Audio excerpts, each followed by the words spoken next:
everyone, welcome back to another video of my opinions about classical music. If you're a new viewer, welcome. It's so nice to have you here. Thank you for clicking on the video. And if you're an old viewer, welcome back. It's so great to have you back. For today's video, I am so excited to tell you about this theory that I've had. And the name I've chosen for this theory, which is a bit in the workshop phase, is the music to noise spectrum theory. And as you can tell, this is a super short and simple name, so if you have any suggestions for improvements, please let me know in the comments. But anyway, what this theory is all about is how we categorize different types of sound.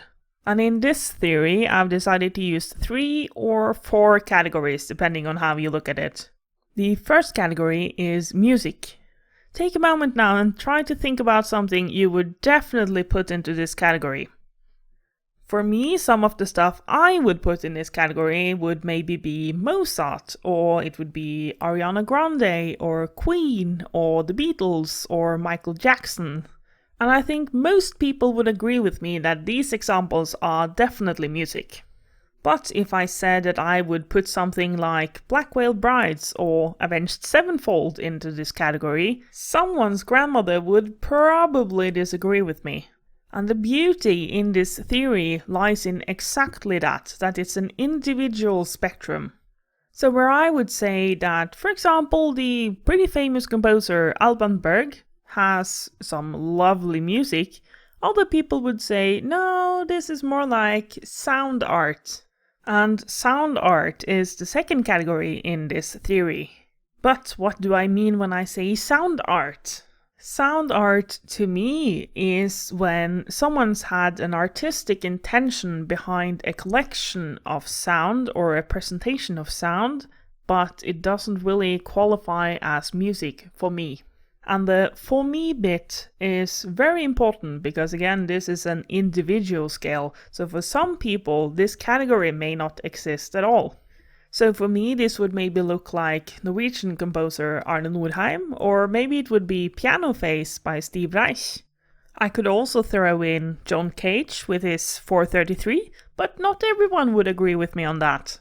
Some people may put this in a category that's kind of a sidestep to the other categories, and that category is performance art, which kind of would be a 5th category, but it also doesn't really describe sound itself, it just describes the action that leads to the sound. So I will skip this category for now, but if you want me to talk a bit more about the relationship between music, sound art and performance art, just mention it in the comments and I may make a video about it in the future. So moving on to the last 2 categories of sound. And because they are easier to describe together, I will do so, but they are separate categories. The first one is sound and the second one is noise. The main difference between them is that the sound category encapsulates all the wanted sounds, while the noise category encapsulates all the unwanted sounds. So for me, the sound category could be something like putting on a YouTube video to make the room feel less empty, or it could be the sound of rain against the window. While the noise category could be something like the neighbors using gardening tools or that annoying buzzing sound from the lamp. And sometimes what one person would categorize as music or sound art could be noise to someone else. For example, if I were to put on Avenged Sevenfold in front of someone's grandmother, they would maybe respond with, "Oh no, what is this noise?"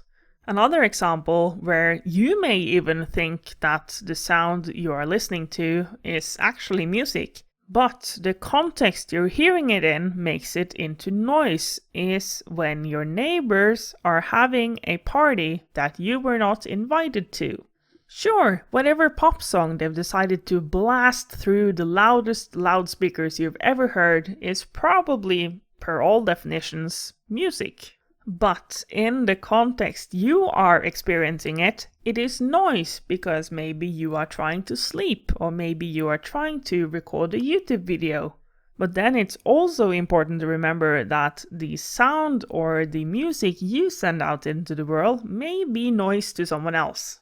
For example, when you decide to practice your instrument in your apartment at 2 a.m.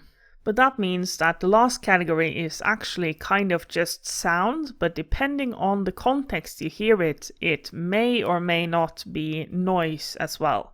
But it's also worth mentioning that I think of the wanted sounds in this category as not really having any artistic intent behind them. Because to me at least, the moment you add artistic intent, it's actually sound art.